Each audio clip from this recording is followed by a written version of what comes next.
Unsure of your dream? Study abroad destination? Clear your doubts. Videsh Consult. Call 9676502888.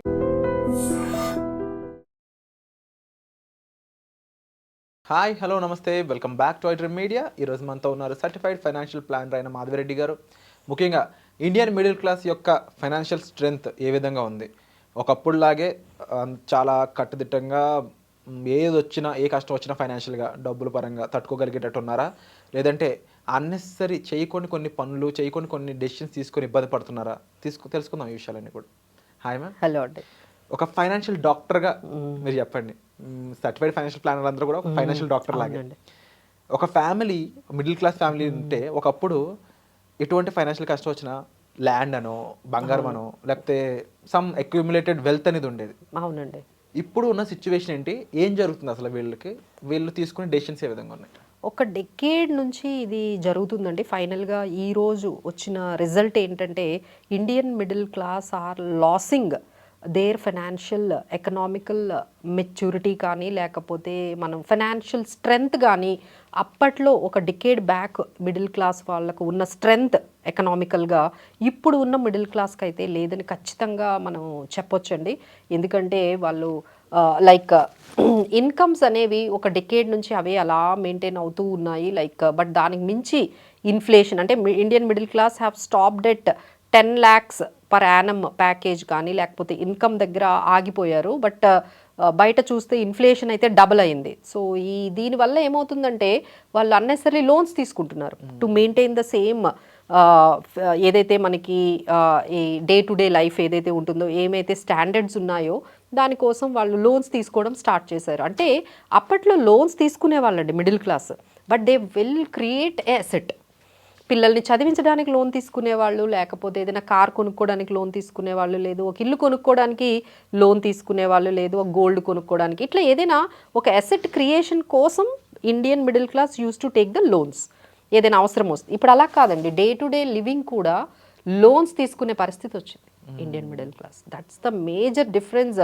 మేము చూస్తున్న difference ఏంటంటే day to day లైఫ్ని continue చేయడానికి కూడా, అంటే పిల్లల్ని చదివించడానికి ఒక క్రెడిట్ కార్డు, ఏదైనా ఇంట్లో ఒక ఫంక్షన్ వచ్చిందంటే ఒక పర్సనల్ లోన్, ప్రతి చిన్నదానికి అనమాట. అంటే మన డే టు డే లైఫ్ అదే. మరి ఫంక్షన్ అనేది వస్తుంది, తర్వాత ప్రతి ఇయర్ పిల్లలకి ఫీజులు అయితే కట్టాలి కదా. సో దానికి కూడా మీరు క్రెడిట్ కార్డు కడితే ఇంకా మనం ఏం చేస్తున్నట్టు? ఫైనాన్షియల్ మార్కెటింగ్ కూడా అలా అయిపోయింది అంటారా? ఒక యాప్ వాడు వచ్చి ఏదైనా చిన్న అవసరం ఉందా పర్సనల్ లోన్ తీసుకో. అవునండి, అవును, బాగా బాగా తిరిగి కట్టగలుగుతావా? ట్రూ.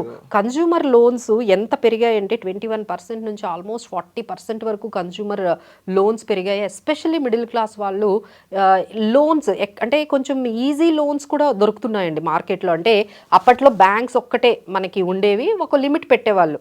మీ కెపాసిటీ ఇంతే, మీకు ₹1,00,000 జీతం వస్తుంది, 50,000 జీతం వస్తుంది, మిగతా ఈఎంఐలు పోగా మీకు ఇంతవరకే లోన్ ఇస్తామని లిమిట్ పెట్టేవాళ్ళు. ఇప్పుడు ఆ లిమిట్ లేదండి. ఎందుకంటే ఇప్పుడు ఎన్బిఎఫ్సిస్ వచ్చాయి కదా. ఓకే, బ్యాంక్ ఇవ్వకపోతే ఏమైంది, ఎన్బిఎఫ్సిస్ దగ్గరకు వెళ్తున్నారు.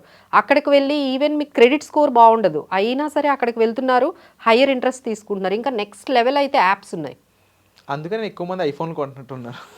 వాళ్ళకి ఎక్కువ వస్తుందేమో మరి ఐఫోన్ ఉంటే ఏమైనా కనెక్ట్ అయ్యే పాయింట్ బహుశా. అంటే ఆ టైప్ లో ఉన్న పీపుల్ అందరూ కూడా ఐఫోన్ అనేది ఉండాలి కంపల్సరీ. అవునండి, అవును.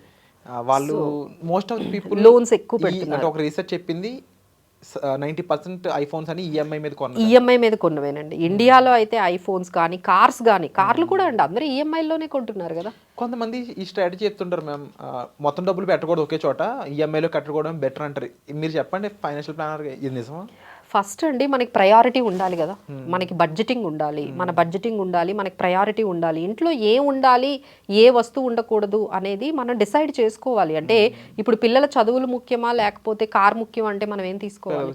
పిల్లల చదువులు ముఖ్యం. మీ రిటైర్మెంట్ ముఖ్యమా లేకపోతే ఒక ఇంట్లో ఓ పెద్ద టీవీ కానీ దీని మీద మనం కాన్సన్ట్రేట్ చేయడం కన్నా ఆ అమౌంట్ని మనం ఎక్కడైనా రిటైర్మెంట్ ప్లానింగ్ కానీ ఏదైనా ఇన్వెస్ట్మెంట్కి చేసుకుంటే అది బెటరా? సో ఇలా మనకి కొన్ని ప్రయారిటీస్ పెట్టుకోవాలండి గోల్స్ మన లైఫ్లో. అంటే ఇవి అయిపోయిన తర్వాత ఇంకేమైనా మనీ ఉంటే మనం వాటికి వెళ్ళాలి, కానీ మన ఎఫోర్డబిలిటీ లేకుండా. అంటే మేజర్గా ఏం జరుగుతుంది ఇండియన్ మిడిల్ క్లాస్లో ఏంటంటే వాళ్ళకి రీపే చేసే కెపాసిటీ లేదండి.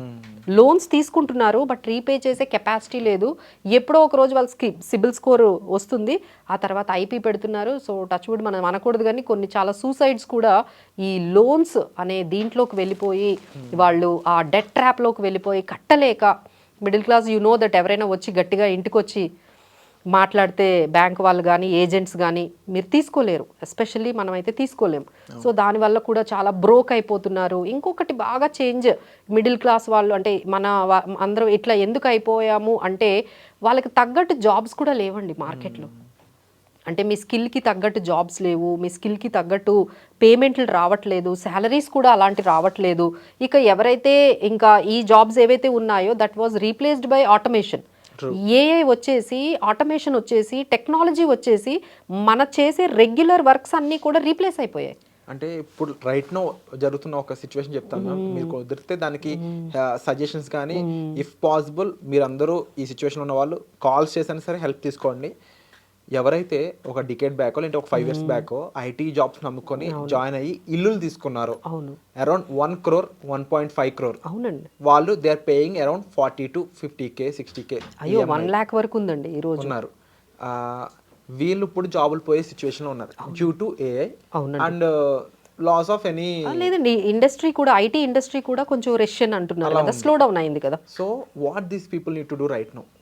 అవునండి, సో వాళ్ళు తీసుకునేటప్పుడు అంటే హైదరాబాద్ లోనే చాలా మంది ఉన్నారండి, నాకు తెలిసి చాలా మంది అబ్జర్వ్ చేస్తుండొచ్చు మీకు తెలిసిన వాళ్ళు కానీ.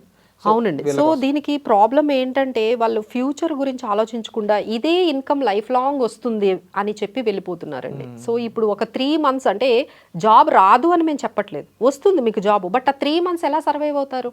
ఇన్ని లోన్స్ పెట్టుకుంటే మీరు ఆల్మోస్ట్ ఇప్పుడు మీ డే టు డే లివింగ్ 50,000 చాలు, కానీ మీరు ఈఎంఐ వల్ల మీకు మంత్లీ 2 lakhs కావాల్సి వస్తుంది.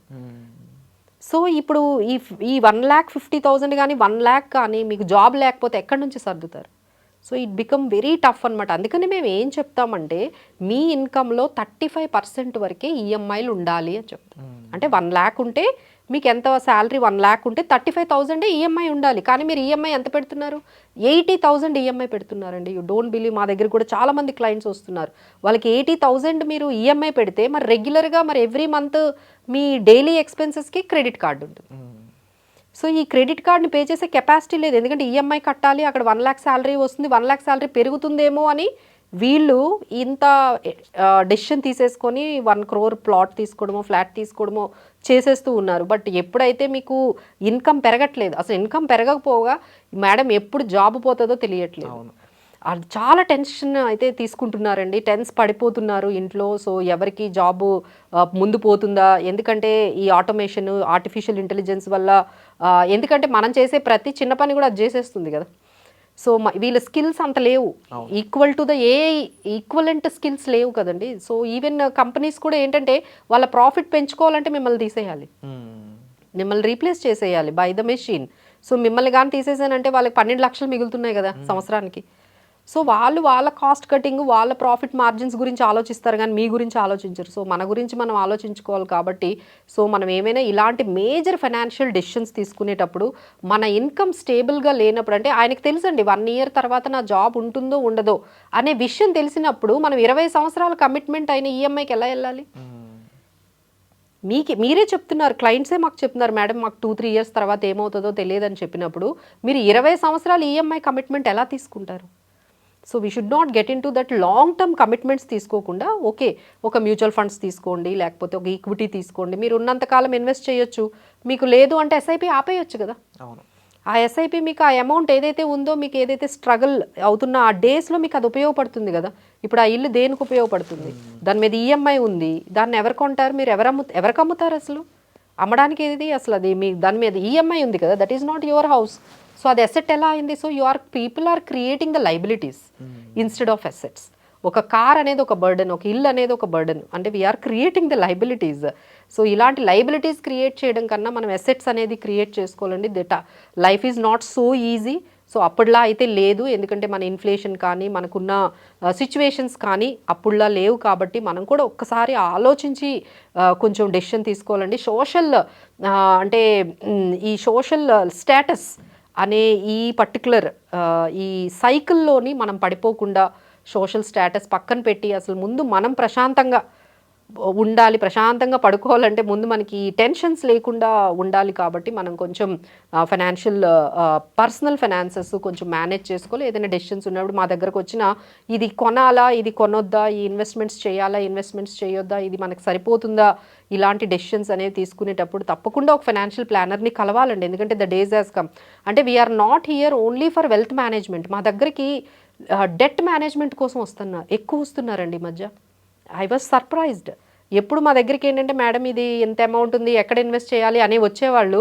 మేడం ఇప్పుడు మా దగ్గర 10 లోన్లు ఉన్నాయి, ఇప్పుడు దీంట్లో నుంచి ఎలా బయటికి రావాలి, ఇలా వస్తున్నారు. ఇప్పుడు ఆయనకి 4 క్రెడిట్ కార్డులు ఉంటాయండి, 5 పర్సనల్ లోన్లు ఉంటాయి, 2 యాప్లు ఉంటాయి, యాప్ లోన్స్ ఆల్ టుగెదర్ 10 ఉంటాయి. ఆయన ఈఎంఐస్ ఏమో 2 lakhs ఉంటుంది, ఆయన శాలరీ 1 lakh. ఎలా సర్వైవ్ అవుతారు?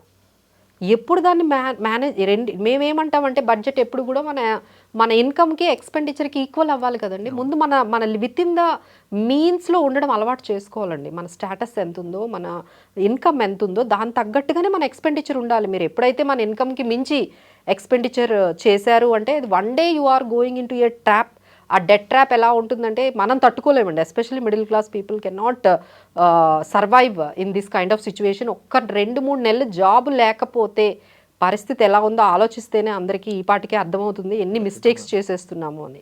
అండ్ సిచ్యువేషన్స్ అనేవి మన చేతులారా మనం నష్టాల్లోకి వెళ్ళి చేసుకోకూడదు. అవునండి. సో దానికి సంబంధించి అయితే కంపల్సరీ ప్రతి ఒక్కరికి ఫైనాన్షియల్ లిటరసీ మీద అవగాహన అనేది ఉండాలండి, ఫైనాన్షియల్ ఎడ్యుకేషన్ మీద అవగాహన ఉండాలి. అందులో ఏమేమి పాయింట్స్ ఉన్నాయో అవన్నీ మీకు కూడా హెల్ప్ చేస్తాయి. అది బడ్జెటింగ్ అయి ఉండొచ్చు, ఎమర్జెన్సీ ఫండ్ అయి ఉండొచ్చు, ఓవరాల్ ఫైనాన్షియల్ ప్లానింగ్ సంబంధించి మీకు ఎటువంటి సలహాలు సూచనలు కావాల్సిన సరే మీరు డిస్ప్లే అవుతున్న నెంబర్స్ కాల్ చేసి మాధవ్ రెడ్డి గారిని సంప్రదించవచ్చు. వచ్చే ఎపిసోడ్లో మళ్ళీ కలుద్దామండి. Thank you so much ma'am.